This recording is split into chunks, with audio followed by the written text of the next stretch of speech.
All right, so exercise 1 has us do the same problem 2 ways, just to check out and see that we basically already know all the stuff that's in 6.1. We just know it in a different format. So the first question here says, let's use the normal approximation to the binomial. So we have that the Associated Press reported that 71% of Americans aged 25 or older were overweight, and a researcher wants to know whether the proportion of such individuals in his state that are overweight differs from that national proportion. And he took a random sample of 600 adults, resulting in 405 who were classified as overweight. So in terms of what we've been given here, we have our P, our probability, our population proportion. It's a little sketchy because it is a reported value from the Associated Press, but whatever. We have our sample size. And then we have our number of successes from that sample. So our binomial, right, that we observed. So an X of 405. Because in this case, if you want to think about bins, let's just do them off here to the side. Binary outcomes are either overweight or not. Independent. Well, we took a random sample, so those people are going to be independent, right? One should not influence the next. We do have a fixed number of trials. We have our N of 600, and we have the success rate of 71%. That's true for all of them. So because of all of this, we have a binomial experiment. Now this particular question says to use the normal approximation, which means I'm going to visit my formula sheet and grab the mean and the standard deviation for a binomial. So the mean is n times p, standard deviation is n times p times q. So we expected 71% of the 600 to be overweight. So let me check out how much that is. Ignore the crazy calculus on the screen. We expected to see 426 overweight individuals, while we only saw 405. So it looks like his state is in much better shape than the national average, if that amount is correct. And then our standard deviation on that, 600 times 0.71 times the Q, which is 1 minus P, so 29%. Boom. Square root.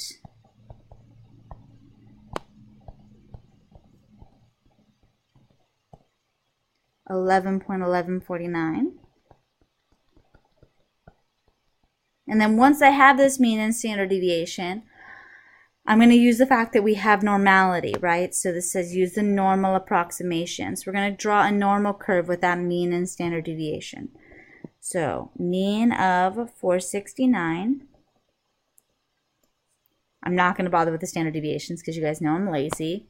And we want to know the probability that at most 405 are overweight. So 405. And then my brain has to take a moment to process at most, but that means the very most it could be is 405. And that's the probability we're looking for. And we're looking for an area under the normal curve, so we're going to use normal CDF.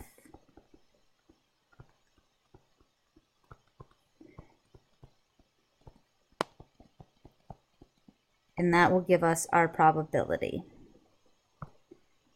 Woohoo!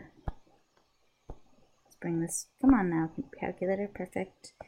Let's go to our distributions, that's not it. Let's go to our distributions, normal CDF, negative, E99, 405, 469 was our mean. Oh my god, did I write 469? Thank God I'm on the same screen as my calculator, 426. What the fuck? I have no idea. The child screamed at me all day today, so I blame him for the fact that I cannot do simple things like write down a 3-digit number correctly. Alright, so there we go. So we get out 0.0294. I'm sure some of you are yelling at the screen as I wrote in that completely wrong number. No idea where that came from. So we'd expect around a 3% chance of this happening. So this tells me that the state not only was well under what I expected, not as far under as it would have been with 469, but there's only a 3% chance of that happening. So this is a very unusual state. It's probably Colorado, to be fair, because they're a very fit state. So we're going to do this same problem again, but instead of using the information from 5.6 from that normal approximation to binomial, we're going to do it using the 6.1 stuff. So we can see this is the same, but different. So nothing has changed. We have the exact same blurb at the beginning. We have a p of 0.71, an n of 600, an x of 405. And then we're just asked different questions at the beginning here. First question says, what is the sample proportion? Sample proportion is asking us not for the real proportion, but the proportion from our sample, which common sense is just the number in our sample that are overweight. So that's 405, or the proportion in our sample that are overweight, so 405 over 600.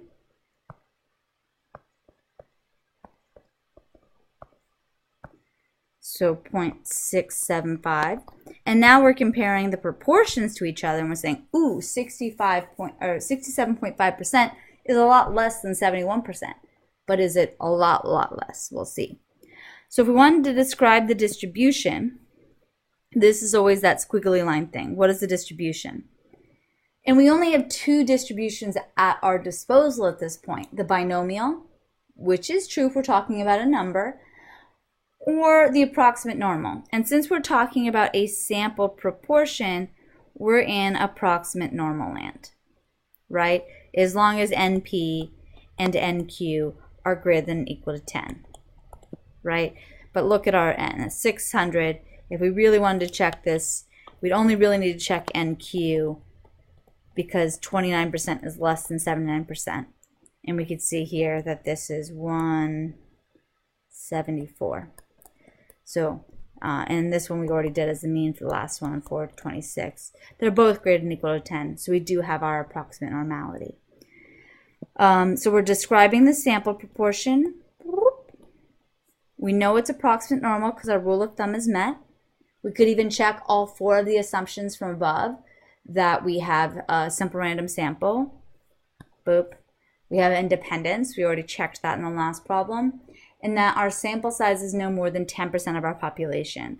So 600 is definitely less than 10% of any state that this guy could possibly be from. So we are definitely good for all of the assumptions. And since that's true, we're going to use the formula sheet. Mu of p hat is p.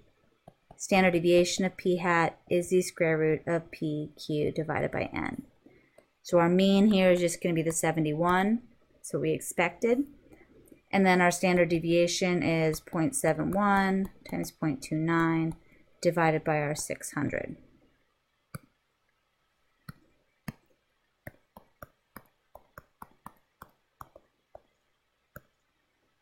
0.0185. All right. So now we're going to find a probability, which almost always talks about an area under the curve, using the sampling distribution. So as soon as I see this, I'm going, okay, I have approximate normality. I should draw a beautiful curve. That means probability is going to be area under the curve, and I'm going to be using normal CDF. And they wanted me to use this information, so I know that the mean of this distribution is at 0.71. So while the question asks for at most 405, that my successes is less than or equal to 405, I need to convert this into the probability in terms of a p hat, because that's what I have the distribution for. So I'm going to take both these things and divide by 600. So I'm basically just asking, what's the probability that we're less than 67.5%? So if we did our normal CDF, negative E99, because we're going off forever to the left, 0.675, 0.71, 0.0185. So big thing here, just like we talked about in last section of 5, we want to make sure our mean and standard deviation match from one part to the next. And I'm usually nice enough on these questions to actually ask you to do this. If this is a question on the exam, I usually have a part A and a part B, so that way you know, use this information in your normal CDF call. So if we do this up, let's see, normal CDF, enter all of our lower bound, We want to go up to 67.5 with a mean of 71% and a standard deviation of 1.85%. And by the way, if you enter these all as percents, all multiplied through by 100, you get the same things. It's fine. And we see here our probability is 0.0293. That's not a 2. And if you remember the previous question, we got 0.0294. So these are two questions, the same question, two different ways. One where we're doing it in terms of a number, and one where we're changing the scale and we're doing it in terms of a proportion. So it really doesn't matter which of the two you use. If I call you out and say use the sampling distribution of, you should use that. But I just wanted to point out that you just want to make sure everything's in the same scale. The most common problem I see students make is that they use the standard deviation from the wrong format. So they'll use like the numbers, mean, and this proportion standard deviation. So just be careful. Make sure that if you're in a certain part of the formula sheet, you use stuff from that same section of the formula sheet again and again.